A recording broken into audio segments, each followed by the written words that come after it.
మొత్తం ఎన్ని లక్షణాలు? 7. అదే చెప్పు. మొదటిది పరిశుద్ధత, పరిశుద్ధంగా ఉండాలి. వినయం, జాలి కలిగి ఉండాలి, వినయం కలిగి ఉండాలి. అందరినీ ప్రేమించటం. 5వది ఉన్న దాంట్లోనే సరిపెట్టుకోవటం. 6వది అందరికీ సహాయం చేయటం. 7వది సత్యమే మాట్లాడాలి. Very good. ఇంకా మెయిన్ నీకు గుర్తుందా? చెప్తావా? దేవుని పిల్లలకు ఉండాల్సిన లక్షణాలు ఎన్ని?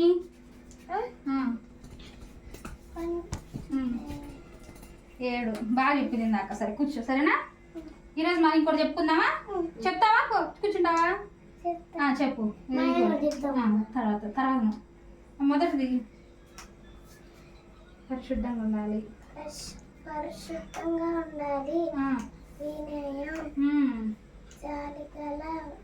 జాలిగల మనసు. Very good.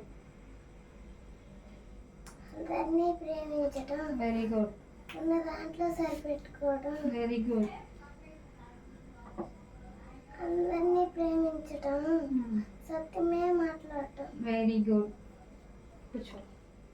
మళ్ళీ ఇప్పుడు చెప్పుకుందామా? మనం చెప్తా. అయిపోయినాక మధ్యలో ఉండి చెప్పు, సరేనా? కూర్చో సిద్ధు. సరే, ఈరోజు మనం ఏం మాట్లాడుకుందాం అంటే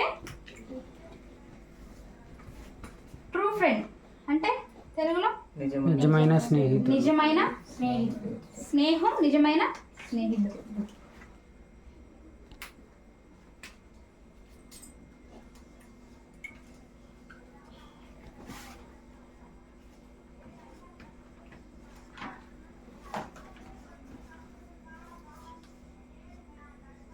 నిజమైన నిజం కాని స్నేహం కూడా ఉంటుందా? అంటే ఇప్పుడు ఒకటి మంచి ఉందంటే రెండోది ఏముంటది?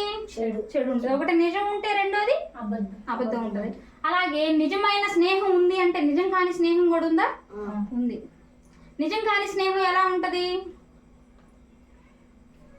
అంటే ఎగ్జాంపుల్గా మీకు స్కూల్లో వెళ్తుంటారుగా, స్కూల్లో అందరూ ఒకరితోనే ఫ్రెండ్షిప్ చేస్తారా?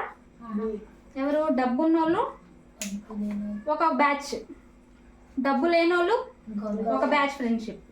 తర్వాత బాగా చదువుకునే వాళ్ళందరూ ఒక బ్యాచ్ ఫ్రెండ్షిప్. అసలు చదువు రాని వాళ్ళందరూ ఒక బ్యాచ్ ఫ్రెండ్షిప్. తర్వాత ఇంకా అల్లరి పనులు చేసేవాళ్ళు ఒక బ్యాచ్.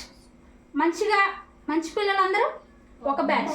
స్నేహానికి కూడా ఏముండాలి అంటే ఇద్దరు మనుషులు ఒకటైతేనే స్నేహం అనేది జరిగిద్ది. అంతేకాకుండా ఒక మంచి అబ్బాయి ఒక చెడ్డ అబ్బాయి ఇద్దరు కలిసి స్నేహం చేయగలరా? స్నేహం చేయలేరు. ఎందుకు? మంచి అబ్బాయి ఏమంటాడు? అరే నువ్వు అలా అబద్ధాలు ఆడకూడదురా, అలా అబద్ధాలు ఆడితే నేను నీతో స్నేహం చేయనురా అని అంటాడు. అప్పుడు మంచి అబ్బాయి కాని అబ్బాయి మంచి అబ్బాయితో స్నేహం చేస్తాడా? అమ్మో వీడితో ఉంటే ఎప్పుడు అబద్ధం చెప్పకూడదు, మంచిగా ఉండాలంటాడు, వీడి స్నేహం నాకు వద్దని చెప్పి వాడిలాగా అబద్ధాలు ఆడే వాళ్ళని వెతుక్కొని వాడితో స్నేహం చేస్తాడు కదా. ఇంకొకటి ఏంటంటే మనం ఎదుటి వాళ్ళతో స్నేహం చేయాలంటే వాళ్ళలో ఏముండాలి? మంచి క్వాలిటీస్ ఉండాలి. మనమైతే మంచి క్వాలిటీ చూస్తాం. కొంతమంది ఏం చేస్తారు తెలుసా? ఒక స్కూల్లో మంచిగా డబ్బున్న అబ్బాయి ఉన్నాడు అనుకోండి, ఏం చేస్తారు? ఆ అబ్బాయితో ఫ్రెండ్షిప్ చేస్తారు. లేదంటే ఒక స్కూల్లో ఒక మంచిగా అబ్బాయి వాళ్ళ అమ్మ నాన్నలు బాగా డబ్బున్న వాళ్ళు అనుకోండి, లేదంటే అబ్బాయి బాగా చదువుతాడు అనుకోండి, ఆ అబ్బాయి బాగా చదువుతాడు కాబట్టి ఆ అబ్బాయితో ఏం చేస్తారు? ఫ్రెండ్షిప్ చేస్తారు. కానీ ఆ అబ్బాయిలో ఉన్న గుడ్ క్వాలిటీ నచ్చి ఫ్రెండ్షిప్ కొంతమంది చేయరు. అంటే స్నేహం చేయడానికి కూడా కొన్ని క్వాలిటీస్ ఏం చేస్తారు? వెతుకుతూ ఉంటారు. మంచి డబ్బున్న అబ్బాయి ఏమి లేని పేద అబ్బాయితో ఫ్రెండ్షిప్ చేస్తాడా? మీరు స్కూల్లో చదువుకుంటున్నారుగా, మీరు ఎప్పుడన్నా చూసారా? మంచిగా డబ్బున్న అబ్బాయి ఏమి లేని పేదవాడితో ఎప్పుడన్నా ఫ్రెండ్షిప్ చేయడం మీరు చూసారా? చేయడు. అలాగే పేదవాడు డబ్బున్న అబ్బాయితో ఫ్రెండ్షిప్ చేస్తాడు. అంటే మంచి డబ్బున్న అబ్బాయి పేదవాడితో ఫ్రెండ్షిప్ చేయట్లేదంటే ఏంది రీజన్ అంటే వాడు నా అర్హత కాదు, నేనేమో హై లెవెల్, నేనేమో రిచ్, ఆ అబ్బాయి ఏమో పూర్, వీడు నా స్నేహానికి ఏం చేయడు? సమతుల్యంగా ఉండడు అని చెప్పి ఏం చేయరు? ఫ్రెండ్షిప్ అనేది చెయ్యరు. అది నిజమైన స్నేహమా? కాదు. మరి నిజమైన స్నేహం ఏంటి అని ఈరోజు మనం తెలుసుకుందాం. 3 వారాల క్రిందట నేను మీకు ఒక మంచి భక్తుల గురించి చెప్పా. ఎవరు? దావీద్ గారి గురించి చెప్పా. కొన్ని నేర్పించాను కదా. దావీద్ గారు ఏం చేస్తూ ఉంటారు? గొర్రెలు కాస్తూ ఉంటారు. దావీదు గారు ఏం పని చేస్తుంటారు? గొర్రెలు కాస్తూ ఉంటారు.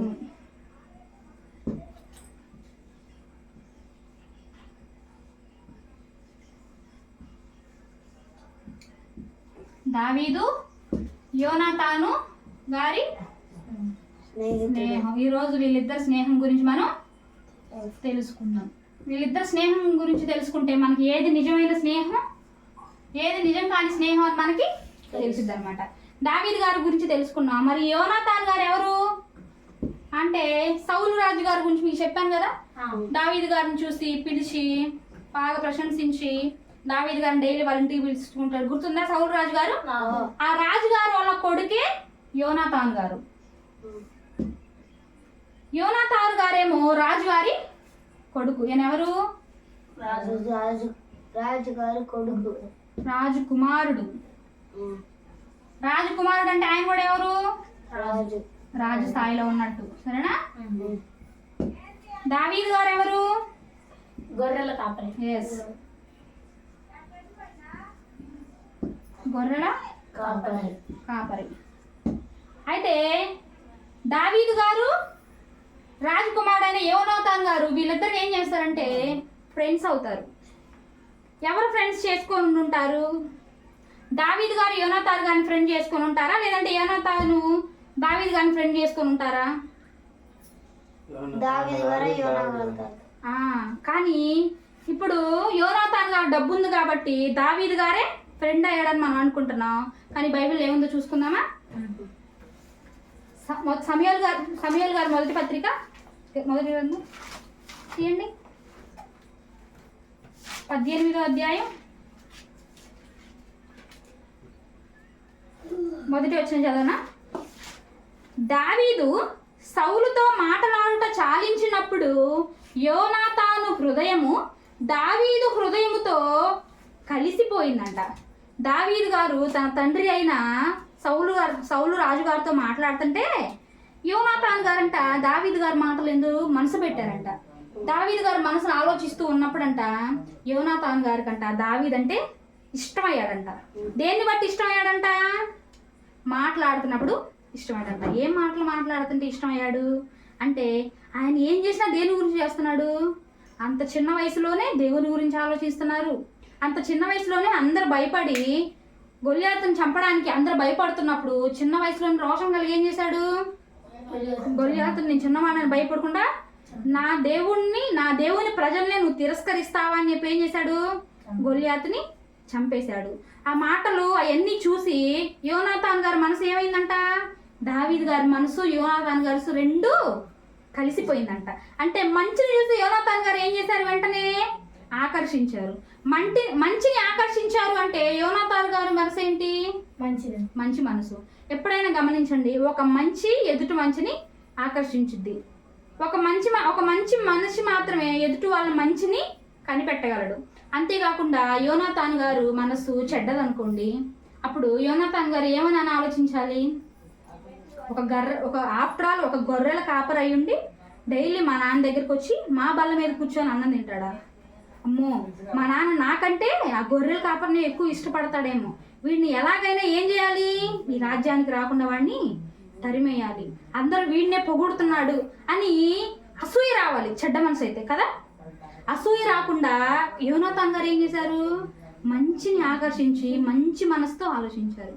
ఈ మనసు ఎవరికైనా ఉంటుందా? ఎగ్జాంపుల్గా యోనాతాను గారి ప్లేస్లో మనమే ఉండి ఆలోచించుకున్నట్లయితే, రాజుగారి కుమారుడై మనం ఉండి మనం ఏం చేయలేక సైలెంట్గా ఉన్నప్పుడు గొర్రెల కాపరి వచ్చి గొల్యాతును చంపేసి మనల్ని పొగడకుండా వేరే వాళ్ళని పొగుడుతుంటే మనకేమనిపిస్తుంది? బాధ కాదు, కోపం వస్తుంది. ఎలాగైనా సరే వాడి మీద నెగిటివ్గా చెప్పి వాడిని మా నాన్న దగ్గరికి రానికుండా చేయాలని అనుకుంటారు. కానీ యోనాతాను గారు ఏం చేశారు తెలుసా? మంచిని మాత్రమే ఆకర్షించి ఎక్కడ కూడా ఈర్ష్యగా ఫీల్ అవ్వకుండా, ఎక్కడ కూడా దావీదు గారి మీద నెగిటివ్ ఫీలింగ్ రాకుండా ఆయన మంచిని తీసుకొని ఆయనతో స్నేహం చేయాలని ఆయన మనసుతో కలిసిపోయిందంట. ఇంకోసారి చదువుదామా? దావీదు సౌలుతో మాట్లాడుట చాలించినప్పుడు యోనాతాను హృదయము దావీదు హృదయముతో కలిసిపోయెను. యోనాతాను దావీదును తనకు ప్రాణ స్నేహితునిగా భావించుకొని అతనిని ప్రేమించెను. యోనాతాన్ గారంట దావీదు గారిని ఏమనుకున్నాడంట, నా ప్రాణ స్నేహితుడిగా అనుకొని అతన్ని ప్రేమిస్తూ వచ్చాడంట. ఎగ్జాంపుల్గా దావీదు గారు యోనాతాన్ గారిని ఫ్రెండ్ చేసుకున్నాడంటే అర్థం ఉంది. రాజకుమారుడు, ఆ రాజకుమార్తో స్నేహం చేస్తే నా అవసరాలు తీరితే నన్ను అందరూ వాల్యూగా చూస్తారు అనుకోవచ్చు. కానీ ఇక్కడ యోనాతాన్ గారు ఏం చేస్తున్నారు, దావీదు గారు ఫ్రెండ్షిప్ చేసుకోవాలా. యోనాతాన్ గారే ఆఫ్టర్ ఆల్ ఒక గొర్రెలు కాపరి అయిన దావీదు గారితో ఏం చేస్తున్నారు, స్నేహం చేయడమే కాకుండా ప్రాణ స్నేహితునిగా భావించుకున్నాడంట. ప్రాణ స్నేహితుడు అంటే ఒక్కళ్ళే ఉంటారా, చాలా మంది ఉంటారా?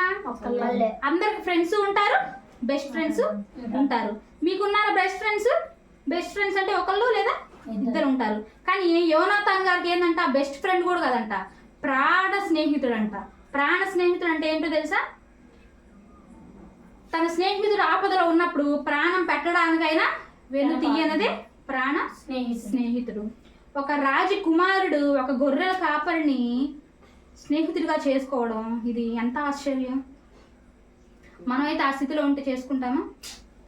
ఒక ఎమ్మెల్యే స్కూల్కి వచ్చి, ఒక ఎమ్మెల్యేలో కొడుకు స్కూల్కి వస్తున్నాడు అనుకోండి, అందరు ఏమనుకుంటారు, అతనితో ఫ్రెండ్షిప్ చేయాలనుకుంటారు. ఎందుకు? అతనితో ఫ్రెండ్షిప్ చేస్తే మన అవసరాలు తెరితే ఎమ్మెల్యే కొడుకుతో స్నేహం చేస్తున్నాం అనుకుంటారని మనం ఆశపడతాం. కానీ ఇక్కడ యోనాతాన్ గారు చూడండి, గొర్రెల కాపరి అయిన దావీదు గారితో స్నేహం చేసి తనని ప్రాణ స్నేహితునిగా భావించుకున్నాడంట. అంటే స్నేహంలో ఎప్పుడు కూడా దేన్నో ఆశించి మనం ఏం చేయకూడదు, స్నేహం చేయకూడదు. ఎదుటి వారి మంచిని బట్టి ఆకర్షించి అతనితో మనం చేసేదే నిజమైన స్నేహం. ఇప్పుడు ట్రూ ఫ్రెండ్షిప్ ఎవరిది? దావీదు గారిది, యోనాతాన్ గారిది. ఏ ఫ్రెండ్షిప్? True friendship. మంచిని బట్టి వచ్చిన ఫ్రెండ్షిప్, కేవలం మంచిని మాత్రమే ఆకర్షించిన ఫ్రెండ్షిప్. మరి మీరందరూ ఫ్రెండ్షిప్ చేస్తున్నారుగా, మాకు మీరు ఫ్రెండ్స్ ఉన్నారుగా, ఒక్కసారి ఆలోచించుకోండి. మీ బెస్ట్ ఫ్రెండ్ ఎవరున్నారు? మీ అందరికి బెస్ట్ ఫ్రెండ్స్ ఉన్నారుగా, ఒక్కసారి ఆలోచించుకోండి. నాకు పలానా బెస్ట్ ఫ్రెండ్ ఉన్నాడు కదా, నాకు తనలో ఏమి నచ్చి నేను ఫ్రెండ్షిప్ చేస్తున్నాను ఒకసారి ఆలోచించుకోండి. మంచి నచ్చా, ఏమి నచ్చి అని ఒకసారి ఏం చేయాలి, ఆలోచించుకోవాలి. ట్రూ ఫ్రెండ్షిప్ అంటే ఎవరు? దావీదు గారు, యోనాతాన్ గారు. యోనాతాను దావీదును తనకు ప్రాణ స్నేహితునిగా భావించుకొని అతనిని ప్రేమించెను. ఎంత ప్రేమించాడో తెలుసా? ఆ దినమున అతని తండ్రి ఇంటికి తిరిగి అతనిని వెళ్ళనీయక సౌలు ఏం చేశారంట, సౌలు గారు ఇంకా తిరిగి వాళ్ళ నాన్నోళ్ళ ఇంటికి వెళ్ళనీయకుండా అక్కడే ఉండనిచ్చుకున్నాడంట. దావీదు తనకు ప్రాణ స్నేహితుడని భావించుకొని అతన్ని ప్రేమించుచు యోనాతాను అతనితో నిబంధన చేసుకొనెను.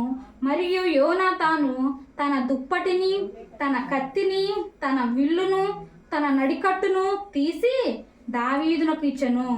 దుప్పటి అంటే ఏందో తెలుసా? అంటే వాళ్ళ దగ్గర దుప్పట్లు లేవనా? అంతటి రాజుగారి కుమారుడు దగ్గర దుప్పట్లు లేవని అర్థమా? కాదు. మంచం మీద పడుకుంటారు కదా, ఆ మంచం మీద పడుకునే దుప్పటి ఆయనకి ఇచ్చారంటే అర్థం ఏదో తెలుసా? ఇద్దరు పక్క పక్కనే పడుకున్నారని అర్థం.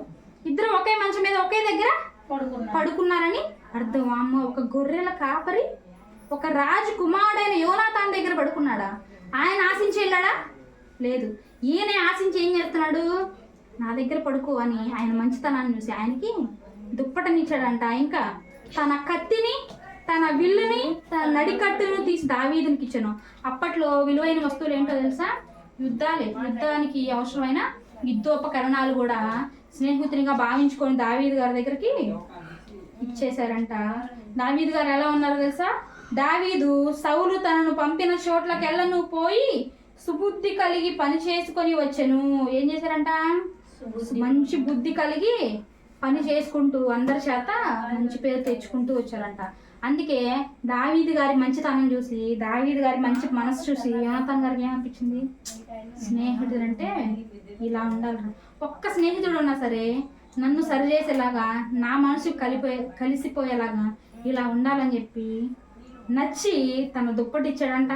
తన దగ్గర ఉన్నాయని ఇచ్చేసి నా ప్రాణ స్నేహితుడని భావించుకున్నాడంట. మీరు కూడా ఎవరితో అయినా ఫ్రెండ్షిప్ చేయాలి అనుకుంటే ముందు ఏం చేయాలి? అతనిలో ఉన్న మంచిని ఆకర్షించండి. అతని దగ్గర ఐఫోన్ ఉందనో, లేదంటే అతని దగ్గర ఆడుకునే వస్తువులు ఉన్నాయనో, లేదంటే అతని దగ్గర విలువైన వస్తువులు ఉందనో, లేదంటే అతను అందంగా ఉంటాడనో, లేదంటే ఆ అమ్మాయి అందంగా ఉంటుందనో, ఏదో ఏదో చూసి ఆశించి ఎప్పటికీ ఏం చేయకూడదు, ఫ్రెండ్షిప్ అనేది స్నేహం అనేది చేయకూడదు. కేవలం మంచిని చూసి మంచిని ఆకర్షించి మాత్రమే మనం ఫ్రెండ్షిప్ చేయాలి. యోనాతాన్ గారిది మంచి మనసు కాబట్టి మంచిని ఆకర్షించారు. మరి దేవుని నమ్ముకున్న పిల్లలు కూడా ఎలా ఉండాలి, మంచి మనసు కలిగి ఉండి మంచి మనసున్న పిల్లల్ని మాత్రమే ఆకర్షించి ఫ్రెండ్షిప్ అనేది చేయాలన్నమాట. వాళ్ళ ఫ్రెండ్షిప్ ఇంకెంత బాగుందో ఒకసారి మనం చూసుకుందామా. 17వ అధ్యాయం 17వ అధ్యాయం చూసారా చూసారా 17వ అధ్యాయం వద్దులే, అతను గొర్రెలు మేపుచున్నాడు అని వచ్చిన 19వ అధ్యాయం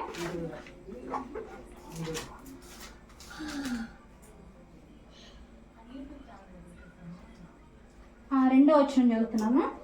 సౌలు కుమారుడైన యోనాతాను దావీదు యందు బహు ఇష్టము గలవాడై ఉన్నాడంట. ఏ ఇష్టం అంట, బహు ఇష్టం అంట. ఇక్కడేమో ప్రాణ స్నేహితుడు అన్నాడు, ప్రేమిస్తున్నాడని చెప్పాడు. ఇక్కడికి వచ్చేసరికి ఏమన్నాడు, బహు ఇష్టం కలిగి ఉందంట. బహు ఇష్టం అంటే చాలా ఎక్కువ. ఆయన ఇష్టం, యోనాతాన్ గారి ఇష్టం ఎంతవరకు వచ్చిందో ఒకసారి మనం చూసుకున్నట్లయితే, సౌలు కుమారుడైన యోనాతాను దావీదు యందు బహు ఇష్టము గలవాడై ఉండి దావీదుతో ఇట్లనెను, నా తండ్రి అయిన సౌలు నిన్ను చంపవలనన్న ప్రయత్నము మీద ఉన్నాడు, కాబట్టి నీవు ఉదయమున జాగ్రత్త పడి రహస్యమైన స్థలమందు దాగి ఉండుము. ఇక్కడ జరుగుతున్న సందర్భం మీకు తెలిసిందే, కాకపోతే మళ్ళీ ఒకసారి నేను చెప్తాను. ఇక్కడ ఏం జరిగిందంటే, సౌలు గారి కంటే దావీదు గారిని ఎక్కువ పొగిడేసరికి సౌలు గారికి ఏమనిపించింది, ఈర్ష్య కలిగి దావీదు గారిని చంపేయాలనుకుంటారు. చంపేయాలనుకున్నప్పుడు తన కుమారుడైన యోనాతాన్ గారికి తెలిసిపోయింది. తెలిసిపోయినప్పుడు యోనాతాన్ గారు ఏమనుకోవాలి, నాన్న చంపే, ఎందుకంటే నీకంటే ఒక గొర్రెల కాపరిని ఎక్కువ మంది పొగుడుతారా, నాకంటే కూడా ఎక్కువ ఒక రాజు కుమారునైన నన్ను పొగడకుండా ఎక్కువ గొర్రెల కాపరిని పొగుడుతున్నారా, చంపే నాన్న అనాలా అనకుండా ఏం చేస్తున్నాడు తెలుసా, నా ప్రాణ స్నేహితుడిని ఒక మంచి పని చేశాడని నా తండ్రి చంపుతున్నాడు, ఎలాగైనా సరే నా స్నేహితుడిని నేను కాపాడుకోవాలని వచ్చి దావీదు గారికి చెప్తున్నాడు. అప్పట్లో రాజు మాటని కనుక తిరస్కరిస్తే కన్న కొడుకని ఉండదు, ఎవరైనా ఉండదు, చంపేయచ్చు. నా తండ్రికి తెలిస్తే నన్ను చంపేస్తాడేమో, నా తండ్రికి తెలిస్తే నన్ను ఏమన్నా అంటాడేమో అని కూడా భయపడకుండా, ఎంత మాత్రం కూడా ఆలోచించకుండా యోనాతాన్ గారు దావీదు గారి దగ్గరికి వచ్చి చెప్తున్నాడు, నా తండ్రి నిన్ను చంపాలనుకుంటున్నాడు, నువ్వు ఎక్కడైనా దాగుకో అని చెప్తున్నాడు. ఎంత ఇష్టం చూడండి. మనకైతే ఎక్కువ ఏది ఇష్టం, విలువ లేని అంటే ఇష్టం. కానీ యోనాతాన్ గారు ఒక మంచి మిత్రుడికి ఏ అపాయం రాకూడదని ఎంతగా ఆలోచిస్తున్నారో చూడండి. ఇంకా అలా చెప్పిందే కాకుండా ఇంకా ఏమంటున్నాడు, 20వ వచనం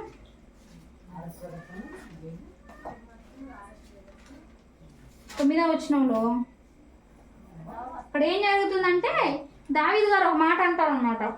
ఏమని అంటారంటే, యోనాతాను 8వ వచనం చదవనా, నీ దాసులనైనా నాకు ఒక ఉపకారం చేయవలను, ఏమనగా యెహోవా పేరిట నీతో నిబంధన చేయుటకై నీ దాసులనైనా నన్ను రప్పించితివి, నా యందు దోషమేమైనా ఉండిన ఎడల నీ తండ్రి యుద్ధకు నన్నెందుకు తోడుకొని పోదువు, నీవే నన్ను చంపమని యోనాతాను వద్ద మనవి చేయగా. దావీదు గారు ఏమంటున్నారంటే, ఒకవేళ మీ తండ్రి నన్ను చంపుతాడని నువ్వే నాతో మంచిగా మాట్లాడి నన్ను మీ తండ్రి దగ్గరికి తీసుకెళ్ళాలనుకుంటున్నావా, నువ్వు నిజంగా నా ఫ్రెండ్ అయితే నన్ను అలా చేయొద్దు, నా యందు నీకేమైనా తప్పు కనిపిస్తే నన్నే నువ్వు ఇక్కడ చంపేయి అని యోనాతాన్ గారితో అంటున్నారు. ఏ ఫ్రెండ్ అయినా ఏమంటాడు, అరే మీ నాన్న నన్ను చంపాలనుకుంటున్నాడు రా, నన్ను ఎలాగైనా కాపాడు, అది ఇదని అంటారు. కానీ ఇక్కడ దావీదు గారు మాత్రం ఏం మాట్లాడట్లేదు. యోనాతాన్ గారు మాత్రం ఏం చేయాలనుకుంటున్నారు, దావీదు గారిని కాపాడాలని అనుకుంటున్నారు. ఆయన ఒక అపోహలో ఉన్నప్పుడు యోనాతాన్ గారు ఏమన్నారు తెలుసా, 9వ వచనం, యోనాతాను ఆ మాట ఎన్నటికీ అనరాదు, నా తండ్రి నీకు కీడు చేయని ఉద్దేశించి కలిగి ఉన్నానని నాకు నిశ్చయమైతే నీతో తెలియజెప్పుదును కదా అని అనగా, దావీదు నీ తండ్రి నన్ను గూర్చి నీతో కఠినముగా మాట్లాడినలా దాన్ని నాకు తెలియజేయవారు ఎవరని యోనాతాను అడిగాను. అందుకు యోనాతాను పొలములోనికి వెళ్ళుదము రమ్మనగా ఇద్దరు పొలములోనికి పోయింది. దావీదు గారు ఏమన్నారంటే, నీ తండ్రి నన్ను చంపాలని ఆయన తండ్రి ఆలోచించుకున్నాడు అనుకో, అప్పుడు నాకు తెలియజేసేది ఎవరు? నువ్వైతే ఇంట్లో ఉంటావు, మరి నన్ను నేను ఎలా సంరక్షించుకోవాలి అంటే యోనాతాన్ గారు ఏం చేస్తున్నారు తెలుసా? దావీదు గారిని తీసుకొని ఒక పొలంలోని తీసుకెళ్ళి పలానా చోట నువ్వు ఉండు, నా తండ్రి నిన్ను చంపాలి అని అనుకున్నాడు అనుకో, నేను వచ్చి ఒకవైపు ఏం చేస్తాను, బాణాన్ని విసిరేసి ఆ బాణాన్ని పనివాడిని వెళ్ళి తీసుకొని రమ్మని చెప్తాను. అప్పుడు నీకు ఆపద ఉందని అర్థం, నువ్వు ఎటన్నా పారిపో. లేదు నా తండ్రి నేను చంపాలని అనుకోవట్లేదు అనుకో, ఇటువైపు వేస్తాను, అప్పుడు నీకు ఏ ఆపద లేదని నువ్వు నిశ్చింతగా రావచ్చని తన స్నేహితుడి కోసం సమయాన్ని వెచ్చించి నా తండ్రికి తెలిసిద్దేమో అని భయపడకుండా తన స్నేహితుని కోసం ఎంత చేస్తున్నాడో చూడండి. అయితే ఇలా జరుగుతూ ఉన్నప్పుడు ఏం జరిగిందో తెలుసా? సౌలు గారు దావీదు గారిని చంపాలని అనుకుంటున్నప్పుడు యోనాతాన్ గారికి తెలిసిపోయింది. తెలిసిన తర్వాత యోనాతాన్ గారు ఏం చేశారు? 20వ అధ్యాయం 41వ వచనం. వాడు వెళ్ళిపోయిన వెంటనే దావీదు దక్షిణపు దిక్కు నుండి బయటకు వచ్చి 3 మార్లు సాష్టాంగ నమస్కారము చేసిన తరువాత వారు ఒకరినొకరిని ముద్దు పెట్టుకొనుచు ఏడ్చుచూ ఉండిరంట. ఏం చేశారంట? దావీదు గారు బయటకు వచ్చినాక కాళ్ళ మీద పడి సాష్టాంగ నమస్కారం చేశారంట. సాష్టాంగ నమస్కారం చేసిన కాక ఏం చేస్తున్నారంట? ఒకరినొకరు ముద్దు పెట్టుకొని ఏడ్చుచూ ఉన్నారంట. ఎగ్జాంపుల్గా ముద్దు ఎవరు పెట్టుకుంటారు? మీకు ఎంతమంది ఫ్రెండ్స్ ఉన్నారు కదా, మీ ఫ్రెండ్స్ ఎప్పుడైనా ముద్దు పెట్టుకున్నారా? అసలు ముద్దు ఎవరు పెట్టుకుంటారు? తల్లిదండ్రులు పెట్టుకుంటారు. మనకు బాగా ఇష్టమైన వ్యక్తి ముద్దు పెట్టుకుంటారు, మన తల్లిదండ్రులు పెట్టుకుంటారు. లేదంటే ఎవరు పెట్టుకుంటారు? భార్య భర్తలని, లేదంటే లవర్స్ అని. ఆ ముద్దుని ఎలా చూస్తారు మన వాళ్ళు అయితే? ఇప్పుడు కాలాన్ని బట్టి ఒక ముద్దు అనగానే దాన్ని ఎలా చూస్తారు?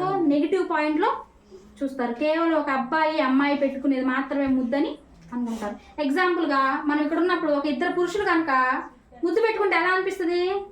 ఏంది వీళ్ళు ఇలా ముద్దు పెట్టుకున్నారు, మగోళ్ళు ముద్దు పెట్టుకున్నారు ఏంది అని మనకి అనిపిస్తుంది. అంటే ముద్దు అంటే నెగిటివ్ పాయింట్లో ఏమనుంది? ఒక అమ్మాయి అబ్బాయి మాత్రమే పెట్టుకునేది అని ఉంది. కానీ ముద్దు అంటే ఏందో తెలుసా?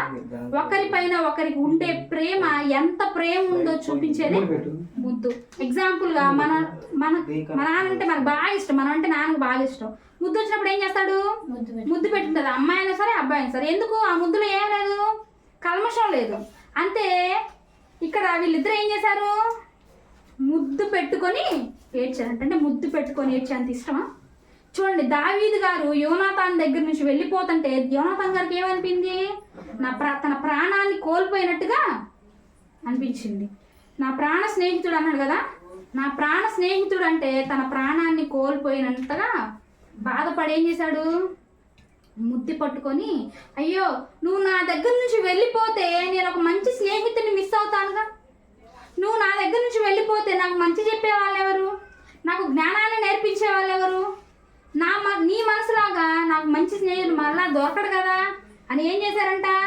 ఒకరినొకరు ముద్దు పెట్టుకొనిచి ఏడ్చుచు ఉండిరి.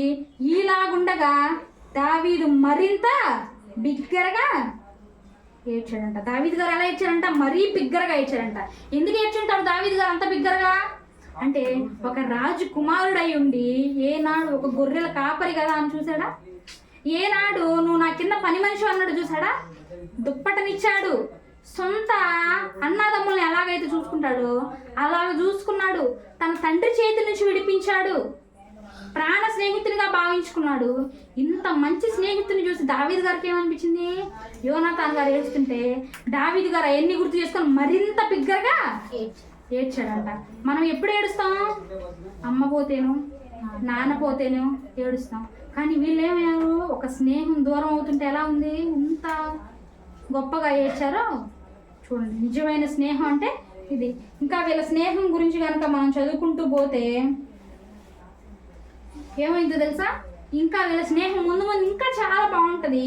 ఇక్కడే వీళ్ళ స్నేహం చెడిపోకుండా ఉండాలి, మన స్నేహం ఇంకా ముందుకెళ్ళాలని ఇక్కడ వాళ్ళకి నిబంధన చేసుకుంటారు తెలుసా? అంతటా యోనాతాను యెహోవా నీకును నాకును మధ్యను నీ సంతతికి నా సంతతికి మధ్యను ఎన్నటెన్నటికి నీ సాక్షిగా నుండుగాక మనమిద్దరము యెహోవా నామమును బట్టి ప్రమాణం చేసుకుని ఉన్నాము గనక మనస్సులో నెమ్మది కలిగి పొమ్మని దావీదుతో చెప్పగా దావీదు వెళ్ళిపోయాను. అంటే వీళ్ళ స్నేహం మధ్య ఎవరున్నారు? వీళ్ళిద్దరు స్నేహానికి మధ్య మూలం ఎవరు? దేవుడు. అందుకే ఇంత గొప్పగా వీళ్ళు ఏం చేయగలిగారు? స్నేహం చేయగలిగారు. అందుకే వీళ్ళిద్దరు మనసులు ఏం చేయగలిగారు? కలిసిపోయింది. వీళ్ళ స్నేహంలో ఎవరున్నారంటే దేవుడు ఉన్నాడు. మరి ఈనాడు చాలా మంది ఫ్రెండ్షిప్ ఉన్నారు కదా, ఆ స్నేహం మధ్యలో ఏముంటున్నాయి? లోకాశలు, శరీరాశలు, జీవపు డమ్మం. ఎవరుంటున్నారు? ఆ స్నేహానికి విలువ లేకుండా పోతుంది. కానీ నిజమైన స్నేహం ఏంటి? ఇదిగో దావీదు గారిది, యోనాతాను గారిదే నిజమైన స్నేహం. దేవుని మూలముగా స్నేహం చేశారు. మనకు కూడా మనం ఏం చేయాలి? అలాంటి స్నేహితులను వెతుక్కుంటేనే దేవునికి ఇష్టం. కానీ ఏదో ఉన్నదని ఆశపడి స్నేహం చేయకూడదు. ఎగ్జాంపుల్గా లోక స్నేహాలు చేస్తున్న వాళ్ళు రోజుకి ఒక న్యూస్ వస్తూ ఉంటుంది. మీరు చూస్తున్నారా మీరు? మొన్న ఏం జరిగిందో తెలుసా? వాళ్ళ ఫ్రెండ్ ఐఫోన్ కొనుక్కున్నాడని ఈర్ష్యతో, ఆ ఈర్ష్యని నాతో ఉంటా నాకంటే మంచి ఫోన్ కొనుక్కుంటాడా వాడు అని, నా ఫ్రెండే కదా ఐఫోన్ కొనుక్కుంది అని అనుకోకుండా నాకంటే మంచి ఫోన్ కొనుక్కుండా అని వాళ్ళ ఫ్రెండ్ నిద్రపోతున్న వాడిని తల మీద బండేసి చంపేసి ఫోన్ తీసుకొని వెళ్ళిపోయాడంట. ఎవరికి తెలియదులే అనుకున్నాడంట. తర్వాత తెలిసిపోయింది. అప్పటిదాకా వాళ్ళిద్దరు ప్రాణ స్నేహితులు అంట.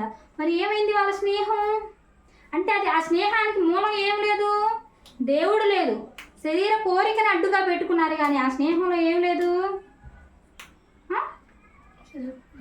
దేవుడు లేడు.